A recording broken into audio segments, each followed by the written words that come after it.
moje strani vsem lep pozdrav. Kakor gripa prihaja proti koncu, tako se začenja naša šola boljšega življenja že evo ga petič in ravno tako je tudi letos. Gripe nekako manj in manj, zdaj še to in potem bom jaz osebno malo lažje dihala, ker tudi ta nastop in priprava zahteva nekaj energije. Saj veste, da moj poklic je predvsem poslušanje, ne pa nastopanje in govorjenje in to mene malo utrudi in od tega imam tudi tremo.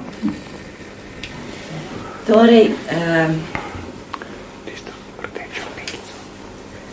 nekako sem se odločila za ta naslov Zdravi od otroštva do starosti. Zdaj recimo, gripa je bila in večkrat se pogovarjamo z ljudmi, ki so razočarani, mislijo, da dobro delajo, trudijo se vsekakor in potem vseeno zbolijo.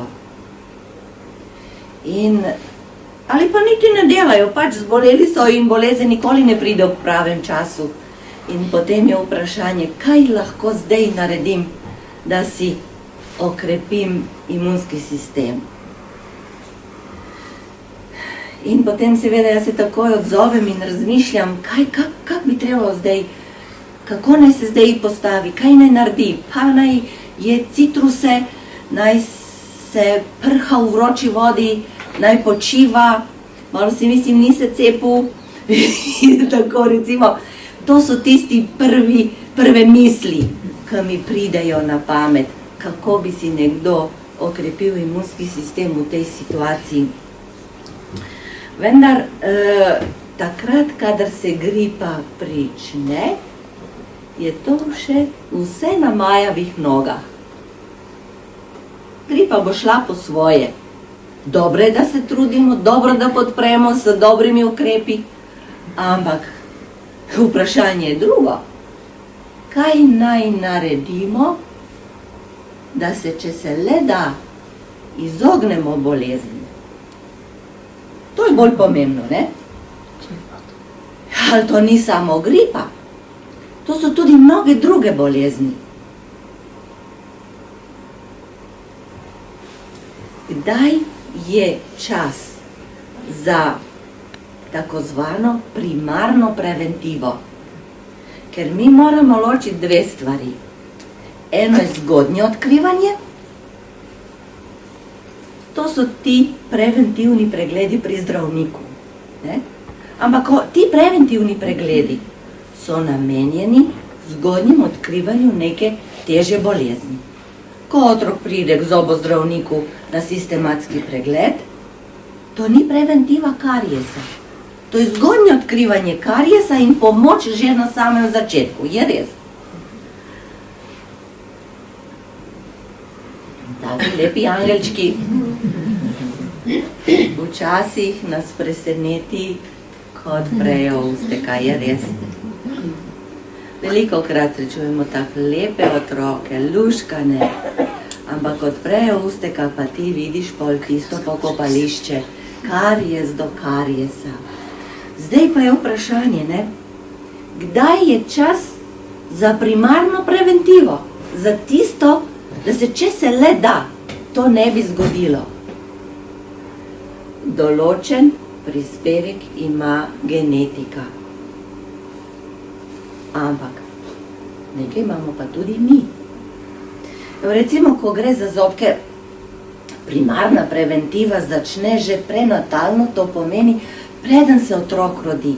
In je kvaliteta zobov precej odvisna tudi od prehrane matere med nosečnostjo. Koliko je bilo kalcija, koliko je bilo kalija, koliko je bilo sonca in D-vitamina že v tistem obdobju, preden se je otrok rodil. No, potem, ko se otroček rodi, kaj je takrat pomembno? Zopet, prehrana otroka, kakšna bo mineralizacija, to se pravi, kakšna kvaliteta kosti in zobov bo, kakšna bo ponudba materijala, da se bo lahko zgradila dobra kost, koliko bo kalcija, koliko bo kalija in koliko bo D vitamina. Zato, recimo, ko gledamo za karies, zelo pomembna je zelena zelenjava in mlečni izdelki. Potem, ko otrok raste, primarna preventiva gre še naprej. To se pravi želja, da ne bi zboleli. To je prvo, kar imamo danes v mislih. Uživanje svežega sadja in sveže zelenjave. Zakaj?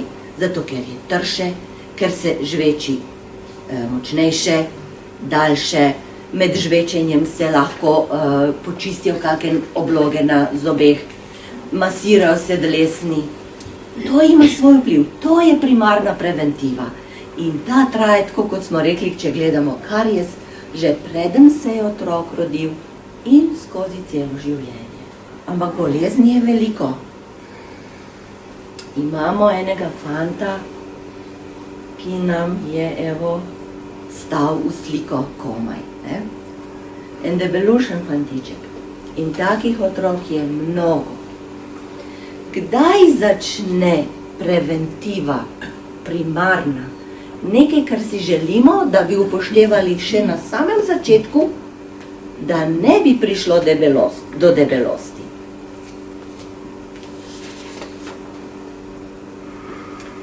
Družinske navade v najbolj zgodnjem otroštvu so pomembne za vzorec hranjenja tekom celega življenja. Ti prvi vedenjski vzorci lahko pripomorejo k razvoju debelosti, bodisi v otroštvu že takoj, ali nas spremljajo in te slabe navade ponavljamo in si kopičimo maščobo pod kožo. Prve napake lahko naredimo še preden se zavemo. Zato bi rada zdaj, da se te stvari ozavestijo. Naprimer,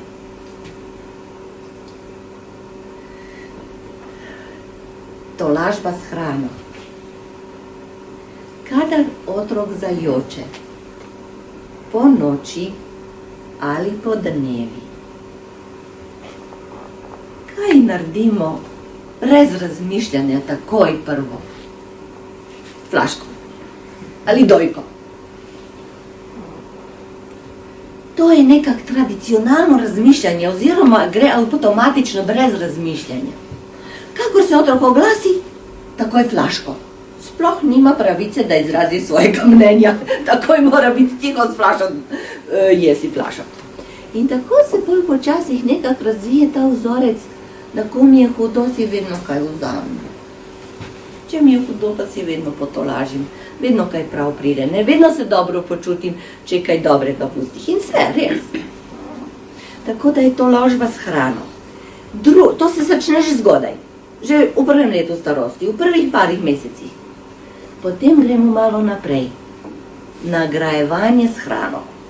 Nagrajevanje s hrano začne po prvem letu starosti, ko se lahko pogovarjam z otrokom. Če boš priden, pol bo nekaj dobil. Bo dobil čokoladko, ali liziko, ali tortico, neko hrano bo spet dobil. En rekorder je bil, ko je dobil stegence, zato ker je bil priden, ko sem ga cepila. Ampak to mi je tako hudo ostalo pri srcu. Razmislila, glej, on ne bo dobil tortico, ampak kar stegence. Ampak koma je stal v stol. Ne, on je šel tako čez, ne. Tako da, žal mi je, koliko je to bilo očitno, ne. Ampak bilo je iskreno. Tak sem si to zapomnila. Ta je stegence dobil, ker je bil priden. Nagrajevanje za pridnost.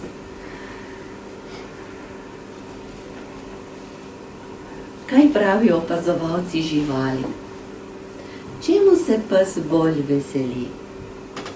Pohvale od gospodarja ali priboljška?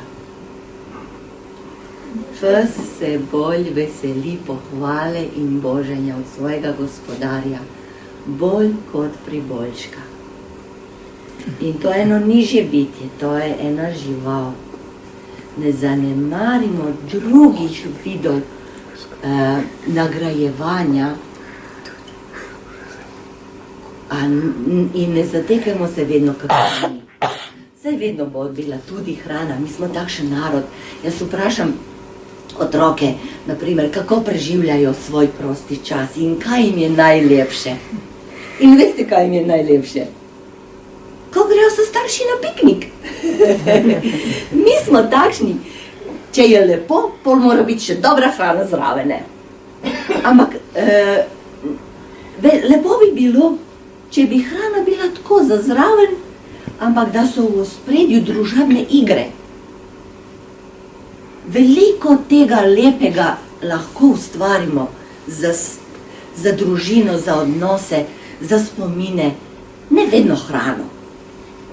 Ampak ker to že menda v genih prinesemo na ta svet, da vedno mi nismo menda na tej geografski širini, pri nas je hrana prva, ne? Ampak, lejte, zato se pogovarjamo zdaj. Ker kad bomo spustili hrano, pa dali prednost drugim nagradam, odnosom, času, igri, tudi to je tisto, kar lahko izpolni otroka, dobi priznanje in nagrado in bo imel drugačen življenjski vzorec. Ne bo se vedno zatekal k hrani. Ker pol to ponavljamo, ne? Pol se to pozna tudi na piknikih in tako naprej. Potem imamo še eno navado iz zgodnjega otroštva. Naprimer, moja stara mama vedno rekla, kakšen pri jelu, takšen pri delu. To smo hitro trebali jesti in vse pojesti. Ampak sem bila na enem izobraževanju, ko so rekli, da predšolski pa šolski otroci, tak 3., 4. razred, lahko pridobijo 1 kilo do 2 na leto. Samo zato, ker morajo še tiste 2 žlice pojesti, ko oni že čutijo, da so siti, ne? Če otrok ni preveč težaven, kar se tiče hrane, jaz govorim o povprečnem otroku. Imate take, ki so res težavni za prehrano in se fino moramo potruditi. Ampak tiste povprečne, ki vse lepo poje veselo, ampak ostane 2, 3 žlice. Še to mora.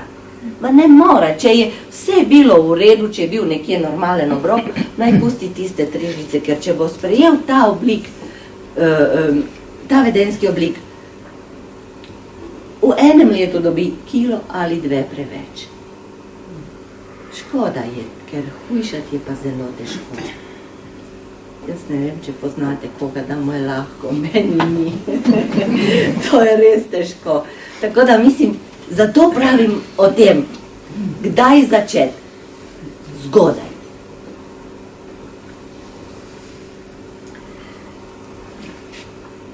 Mi smo se zdaj dotakali samo 2 težave, karies pa debelost, ampak naše vprašanje je bilo, kako biti zdrav od otroštva do starosti.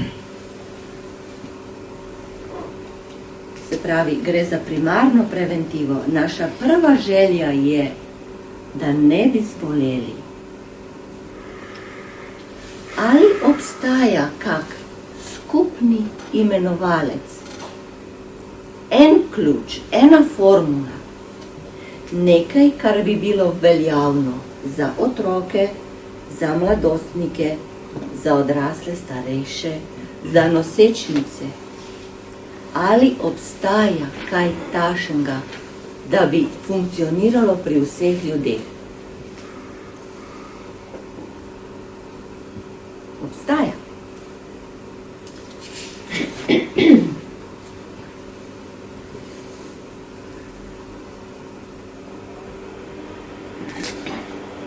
Nekaj dejavnikov je, ki vplivajo na zdravje. In to je tako zvani zdrav življenjski slog. To je zdrava prehrana, zadostno pitje vode, čist zrak, sončna svetloba, telesna vadba, počitek, svoboda, od zasvojenosti in duhovnosti. To je tisto, kar deluje pri vseh starostih, pri moškem in ženskem spolu. Pri nosečnicah nima stranskih učinkov, nima nevarnosti, za vse je vedno učinkovito in uporabno in deluje.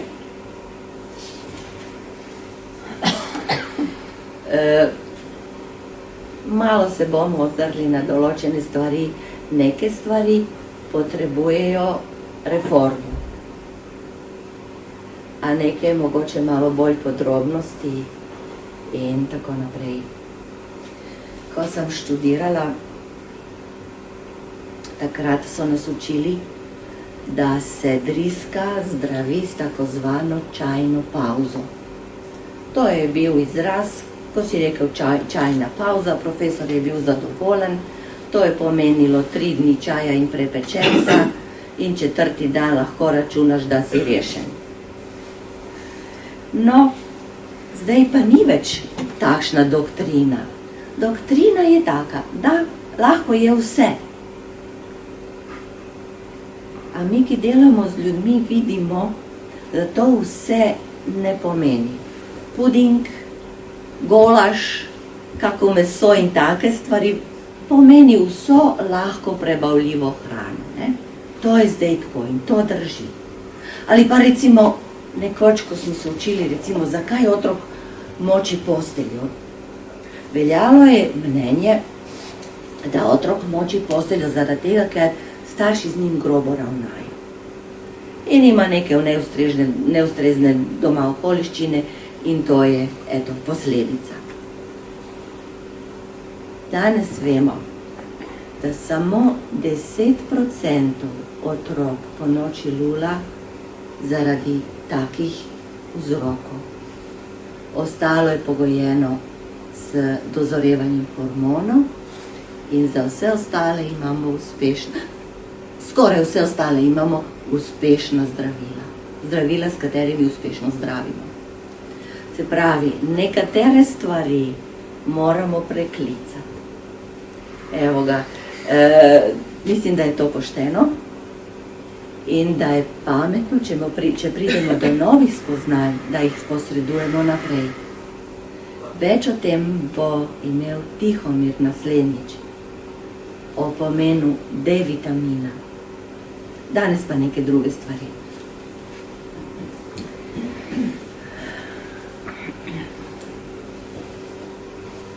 Za nekaj, kar je tako pomembno, kot je hrana, gotovo mora biti preprosti kot v naravi. Ne more biti kompliciran, ker to je pomembno za preživetje. In kot je preprost, hrana mora biti utemeljena na uporabi sadja, zelenjave, žit, nekaj stročnic, malo mleka in mlečnih izdelkov in mesa za okras. Pri tem bi jaz danes izpostavila pomen vlaknin. Glavna značilnost vlaknin je ta, da jih naši prebavni encimi ne razgradijo. Kakršne zaužijemo, takšne izločimo in zato so v preteklosti dobili en naziv – balastne snovi. To je nekaj, kar mi ne rabimo, to je balast. Kaj če nam to? Začeli smo rafinirati hrano, lupiti riž, pšenico, rafinirati in tako naprej, ker tisto od tistega pa itak ni nobene koristi, to je samo balast. In balastne snovi. Danes vemo, da ni tako. Nekatere vlaknine so, oziroma če rečem, niso topne v vodi. Te vlaknine, ki niso topne v vodi, potegnejo vase vodo in se napihnejo 4 do 6 krat. Veste, koliko se to pol poveča volumen hrane v želodcu in v črevesju. In to ima dober efekt. Prvo daje občutek sitosti. Hrana se hitreje premika skozi prebavilo. Hrana se sicer premika hitreje, a hranljive snovi stopajo malo bolj počasi iz teh živil, naprimer kot je polnovredna pšenica, kot je fižol in temu podobno. Hrana gre malo hitreje skozi prebavilo, ampak hranilne snovi in energija se sprošča bolj počasi. In to je dobro. Iz več razlogov. Potem imamo tudi vlaknine, ki so topne. To so pektini. Pektini so topne. Kaj je njihova naloga? Njihova naloga je, da blokirajo žolčne kisline. Kakor blokirajo te žolčne kisline, tako je manjša absorpcija maščob v krvni obtok. Zato pravimo, da te topne maščobe znižujejo holesterol. Netopne vlaknine se nahajajo večinoma v celovitih žitih in stročnicah, a topne vlaknine v sadju, zelenjavi, nekaj v stročnicah in vsebujejo tudi oves in ječmen.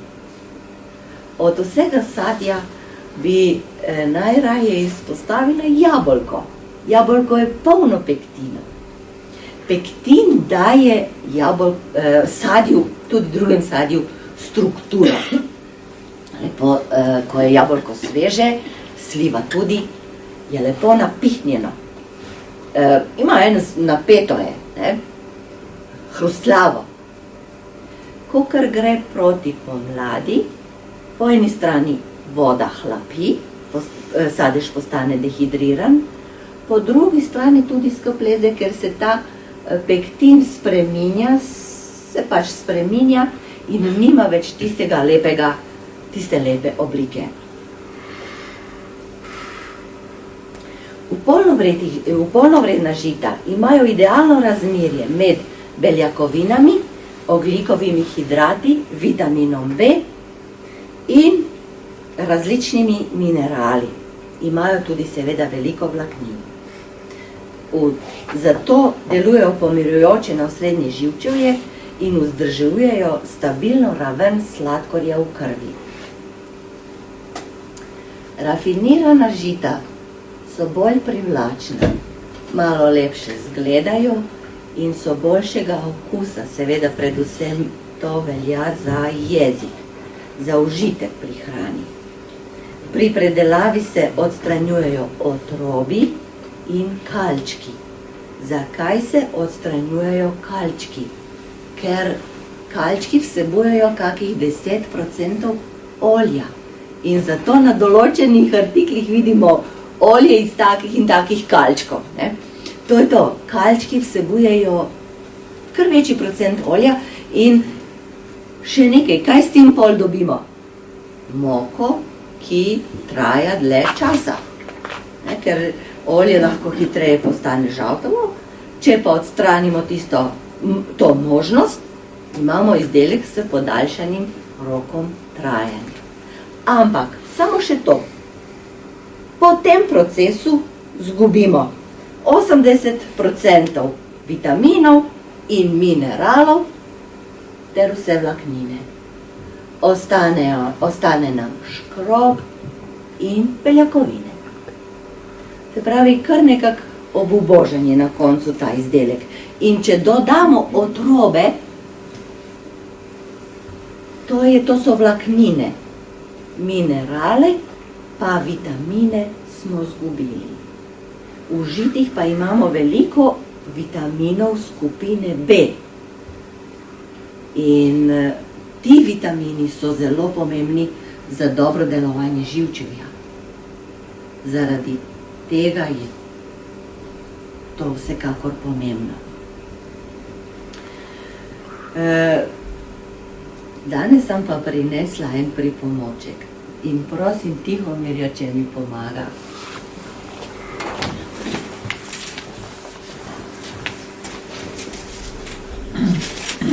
Tihomir ni vedel, da bo danes asistent.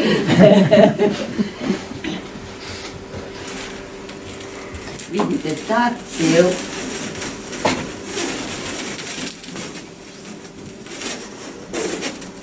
je dolga 7 metrov.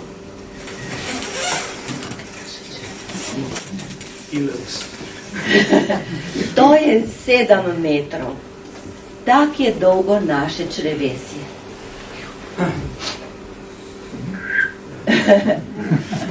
Zdaj, koliko časa mi zvečer porabimo na krtačenje zob? Če hočemo, da so lepi in očiščeni, se moramo zavzeti, je tako. Ne gre kar tako, ne, to otroci, ček, gotovi so. Ampak če hočemo, da to očiščenje zob in krtačenje zob res ima nek smisel, malo več od formalnosti, se moramo potruditi. To je fizikalni način čiščenja, ne, in zobje so dostopni, in telo je dostopno, in to je vse fizikalni način čiščenja, in to okej. To gre relativno hitro. Ampak zdaj, kako naj očistimo 7 metrov črevesja? Še dobro, da nam ni treba krtačiti, ker ne vem, kako bi nam to šlo. Ampak poglejte, biološki mehanizmi so dobri in so brezhibni, če upoštevamo načela zdravja, zdrave prehrane. Med vlakninami, o katerih smo se zdaj pogovarjali, imamo kot v gospodinjstvu različne. Ene, ki delujejo tako kot mikrokrpica, in druge, ki delujejo tako kot jeklena ščetka, a ne ona gobica. Vse sorte. Samo je vprašanje, ali jih mi zaužijemo.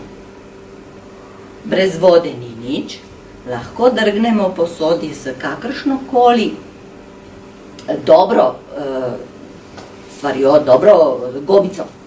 Ampak če ne izpiramo z vodo, ni nič. Oziroma, ne vem, kakšen je efekt. Ni zadostno. Se pravi, temelj vsakega čiščenja je malo podrgant in splahan s vodo. In biološki mehanizmi delujejo na isti način. Malo grobih vlaken, malo nežnih, samo so počasni. Zato, če gledamo, kako ohraniti zdravje od otroštva do starosti, čim prej upoštevati biološke mehanizme, da nam hrana ne zaostaja v črevesju, potem naredi neke žepe, potem so tu tudi žolčne kisline, ki delujejo kancerogeno, potem so tudi razne druge stvari, ki inhibirajo to črevesno sluznico. A veste, koliko je pomembna za splošno odpornost in za imunski sistem? Pravijo drugi možgani. In res zelo velik pomen imajo. Celo preprečujejo oddaljene bolezni, kot je rak dojke in take stvari, center v črevesju, v produkciji protiteles in tako naprej. Ampak čiščenje mora biti. Tako da, evo, hvala za pomoč, veliko je to. Se pravi, treba se potruditi in upoštevati zdravila, način zdravega prehranjevanja. Potem, kajti nekatere bolezni nastajajo počasi. Takrat je bila ena mama želela, da pogledamo otroka starega 4 leta na markerje za črevesni tumor, ker sta stara starša oba bila bolana na črevesju. To ni nič. Ker se bolezen itak sama razvija 10 let ali več. Kaj boš pri 4 letih pogledal? To lahko so kakšni drugi tumori, ne pa to. Se pravi, še vsi ste v dobrih letih, da nekaj spremenite, ampak moramo se zavedati tega. Biološki sistemi, zdrav način prehranjevanja deluje, samo deluje počasi. Zato je dobro prej začeti z njimi. Pol, ko se bolezen začne dogajati, v redu, imamo druge pomoči. Super, da jih imamo. Ampak zdaj govorimo o tej tako zvani primarni preventivi. Nekaj, kar naj bi nam pomagalo, da res, če bi se le dalo, ne zbolimo. A mogoče kdo ve, kje je to slika? Na mestu možno. Nežica. Jaz mislim, da smo mi srečni ljudje. Ne tako daleč stran od našega mesta. Lahko pridemo na vodnjak in se napijemo sveže neoporečne vode. Kaj mislite, koliko ljudi si to lahko privošči? Vedno manj. To so sanje, da lahko odideš na sprehod in si natankaš vode na izviru in jo mirno piješ. To je res ena posebnost našega kraja in lepo je, da se tega zavedamo. O vodi ne bi zdaj veliko, lahko vas samo spomnim toliko, da je telo dojenčka in majhnih otrok približno 70% iz vode. Mali otroci veliko več pijejo kot mi. Telo starejših ljudi ima 50%. Vmes nekje srednja generacija kakih 60%, take so statistike. Kakorkoli, zelo veliko vode v našem telesu. In lepo bi bilo, da in svoje otroke in mi sami, da se vedno znova spodbujamo piti vodo. Enkrat sem na osnovni šoli, imeli smo naravoslovni dan, pa je tudi problem, zakaj se nam otroci redijo, a to omenim usput. 3 stvari. Nimamo otrok, ampak imamo nekaj, kar imate vnuke. Otroci nam se redijo v glavnem zaradi 3 razlogov. Imajo podvojene obroke, v šoli ima plačano kosilo in kosilo ima doma. To ne gre. Kosilo je eno. Če je kosilo v šoli, je doma malica in večerja, ne 2 kosila. To je eno. Drugo,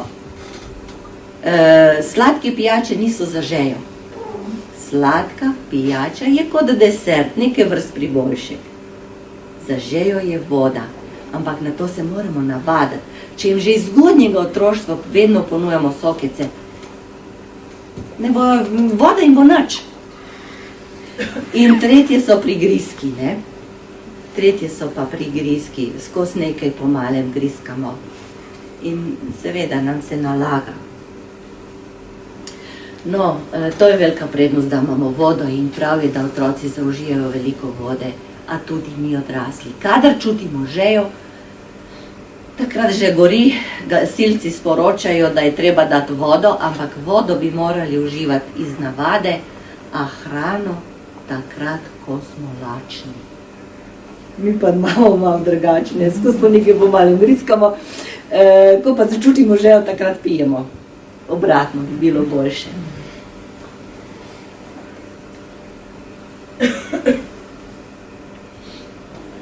Sončna svetloba. Sončna svetloba je za današnjega človeka najboljši vir D-vitamina. Kajti kar se tiče same hrane, D-vitamin se nahaja v bolj mastni hrani.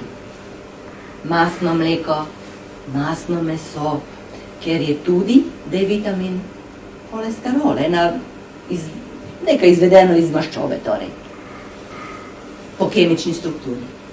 Se pravi, kaj naj rečemo pol za D-vitamin? Jejte mastno meso, pijte mastno mleko. Ne bo držalo, ni dobro, ne bi bil dober ta obrat. Se pravi, še zmeraj je sonce in sončna svetloba UV žarki pomembni za nastajanje D-vitamina. Lepo vas vabim, da pridete naslednjič. Mi smo namreč tradicionalno bili tako mnenja, ne? Da D-vitamin A, to je zaščita od rahitisa. Drži. je zaščita od rahitisa in pomemben je za močne kosti. A to je samo 5% funkcije D-vitamina v telesu. Ne smem vsega povedati, Tihomir me že grdo gleda. Ali dobro, hočem to dvoje izpostaviti, ne? Spomnim se, kako sem se z otroci pogovarjala, ko pridete na plažo, iščite senco, sonce je povsod. Bomo mogli malo spremeniti naš način gledanja na izpostavljenost soncu. Več o tem drugič, podkrepljeno z dejstvi. Zelo pomembno je. In telesna vadba.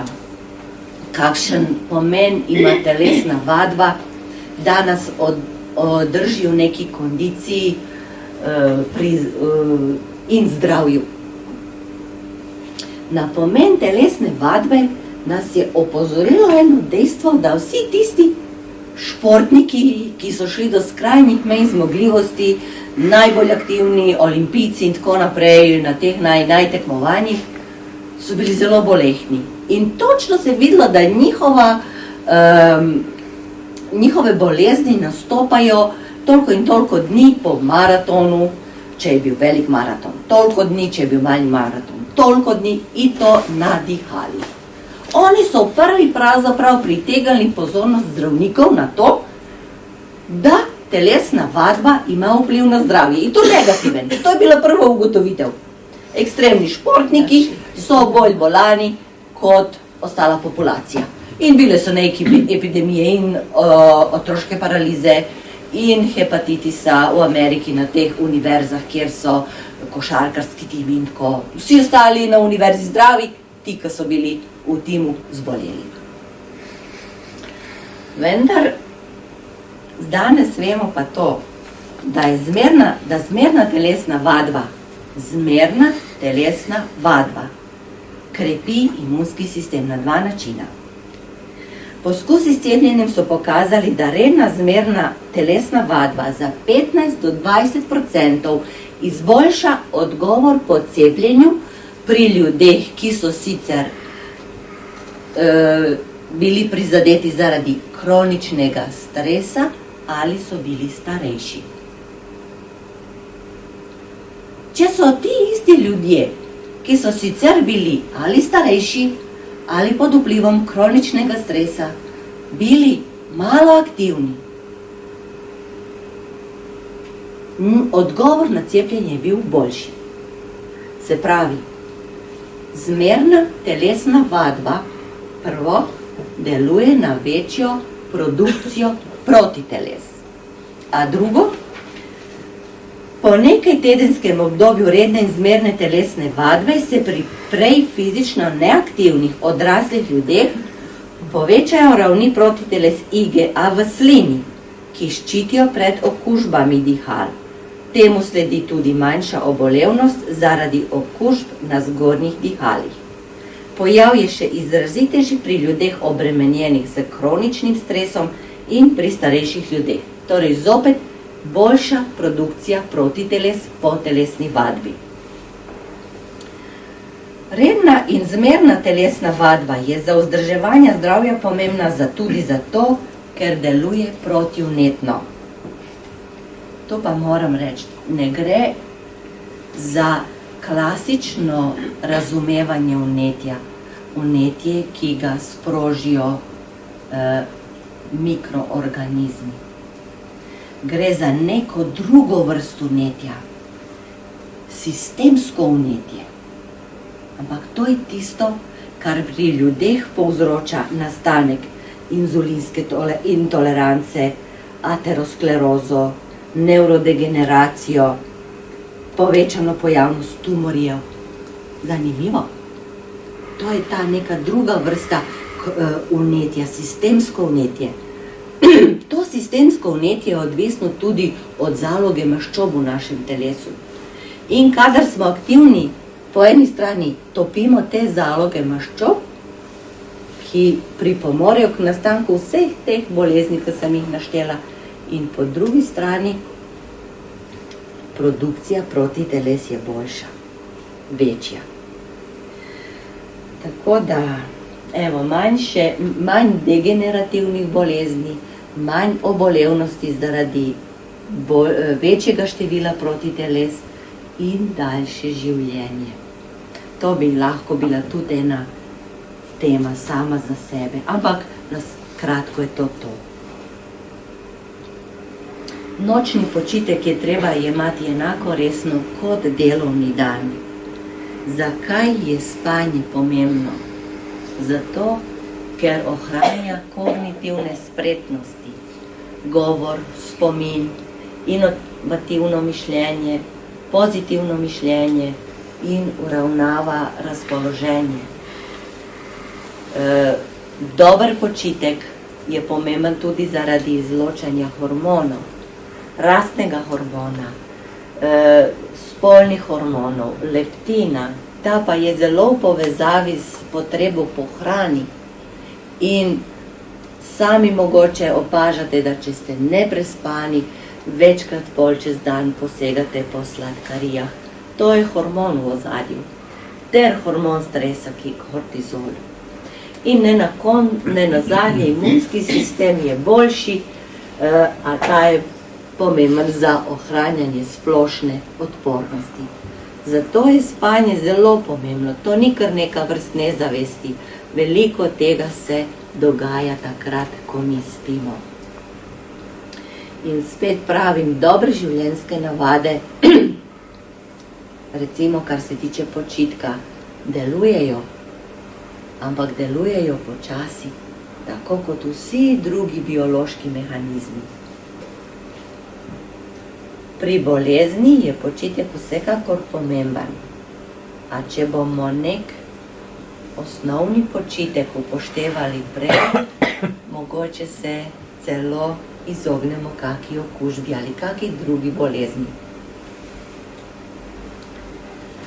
No, potem je, rekli smo, tudi svoboda ena od pomembnih dejavnikov, a svoboda predvsem od odvisnosti. Tukaj je slika ene cigarete, ker mislim, da tobak je še zmeraj precej prisoten, res da vedno manj, ampak eto, vidite, našteti so vsaj neke spojine. Aceton, amonijak, arzen, butan, kadmi, ogljikov monoksid, DDT, formaldehid, svinc, cianovodik, metan, metanol, naftalin, nikotin, nitrobenzen, stearična kislina, ki je v svečah, toluen, industrijsko topilo, vinil hlorid, ki je plastika. Najbrž nič takega ne bi dali v svoje telo, če bi se vas vprašalo. Ampak kdor kadi, malo po malo vnaša tudi to v svoje telo. Tukaj ni omenjen nikotin. Nikotin je eden od najmočnejših strupov. Če kapljico nikotina kanemo psu na ustenco, ta pes takoj umre. Zakaj pa človek ne umre? Ker ga počasi vnaša v mikrokoličinah, v malih količinah in na to se nekako privadi, postane dokaj odporen, ker tisto, kar se zgodi pri začetnikih, da kašljajo, pa jim gre na bruhanje, pa slabosti, to je intoksikacija z nikotinom. Ampak počasi se pa privadijo, pa nima več takih težav, pa lahko kadijo naprej.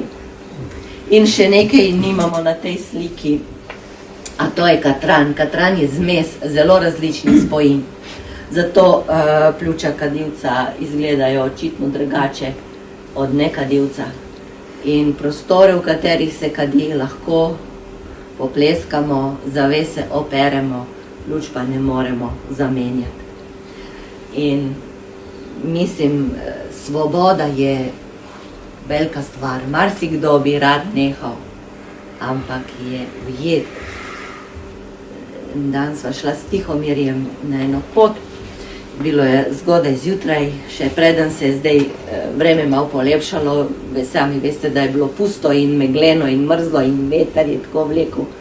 In na enem Petrolu se ustaviva, nekaj sva hotela kupiti in še en par pride zraven in kavico sta si naročila in jaz samo pogledam tako, on je nekaj imel zase, ko naenkrat ona dva ven.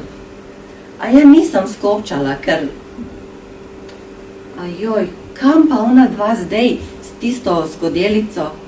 A od zunaj že mizica, ne? Ker sta kadilca, sta šla ven.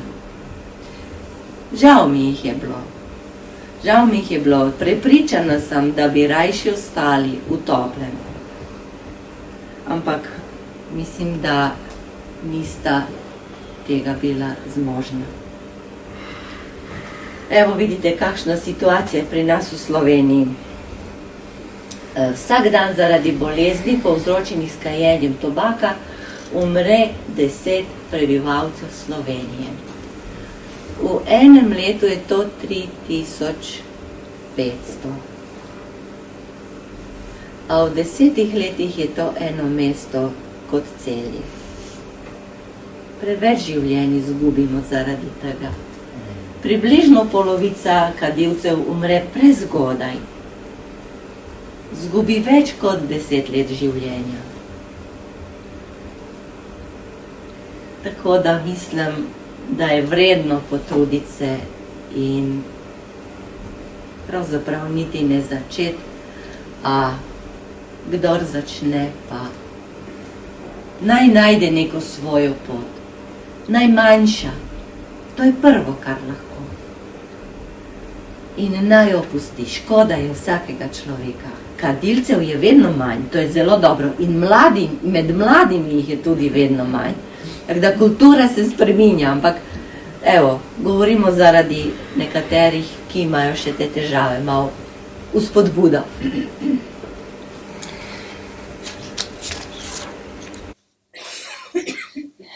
In na koncu smo rekli še ena pomembna stvar, a to je duhovnost. Duhovnost premakne našo pozornost iz materialnega in tistega, kar lahko otipamo, na stvari, ki niso otipljive. To so, na primer, spoštljivost, spoštljivost do staršev, do družine, do drugih ljudi, ki jih poznamo ali pa jih ne poznamo. Spoštljivost do živali in spoštljivost do zemlje, ki je naš skupni dom.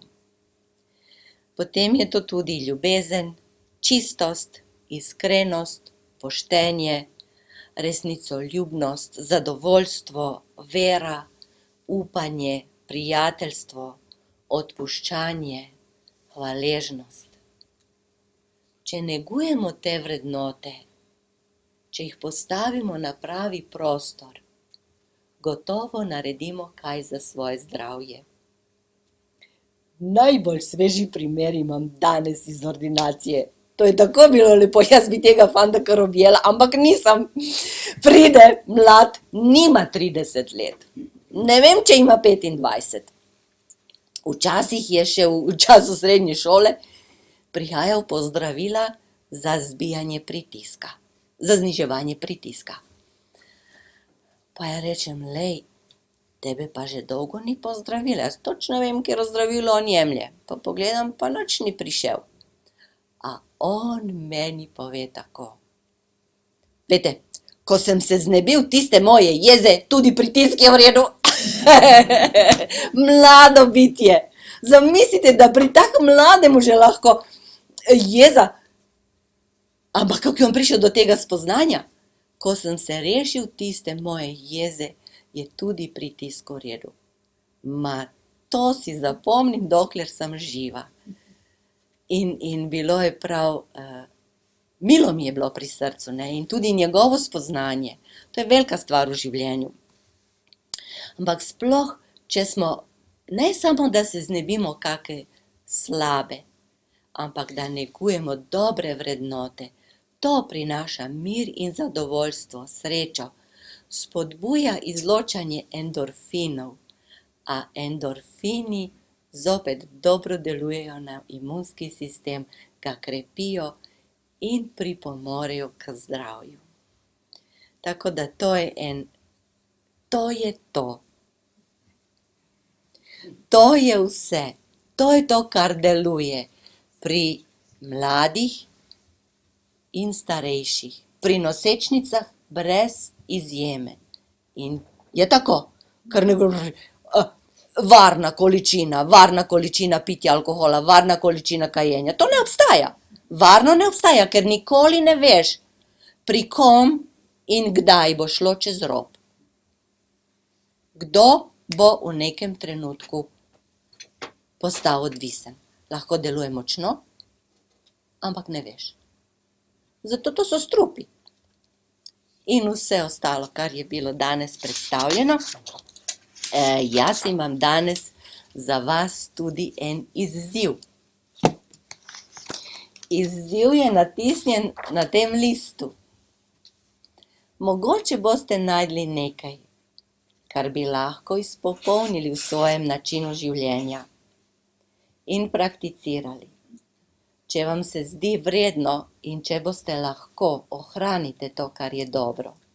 Več predlogov je, jaz ne bom zdaj čitala, evo, mi smo na koncu, preberite sami in sprejmite kakšen izziv. Tako to je moja želja, da ohranite zdravje in da dolgo ostanete fit. Hvala.